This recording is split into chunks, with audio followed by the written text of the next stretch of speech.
Ancient Britain was a vast land of forests and mountains, and its large, cold valleys would have just been shaped by the Ice Age.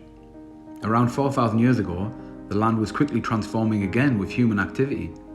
Homes and settlements became more substantial, and centres of religious and scientific activity, like Stonehenge and the Farnborough Henges, which marked movements of the sun and the stars, were becoming more connected. There was a substantial trade for copper and tin, coming mostly out of North Wales and Cornwall, and probably, by the way, mined by slaves in absolutely horrific conditions.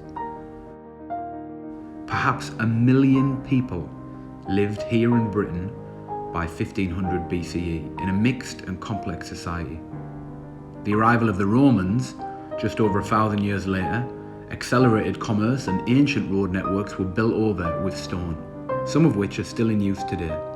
Lots of these roads are still recognisable as ones that we would use today. For example, Deer Street in the north there became the A1, which became the A167. Once the Romans had left, a Great North Road developed around some of the best coaching houses, pubs where people used to stop across the route from the south to the north of England. And as people would travel along that road, and as they would eat fruit, they'd throw it by the side of the road. And so along the best routes, the most ancient routes across Britain, we've got ancient fruit trees as evidence of the past. Plums, cherries,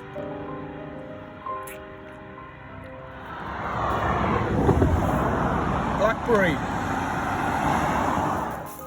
This is blackthorn. We use it in sloe gin.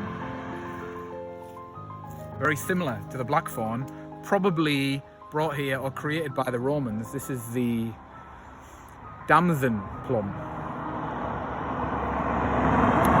Fleshy and so sour.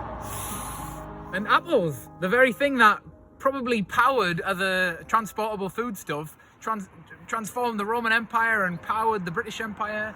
Apples. Even pears.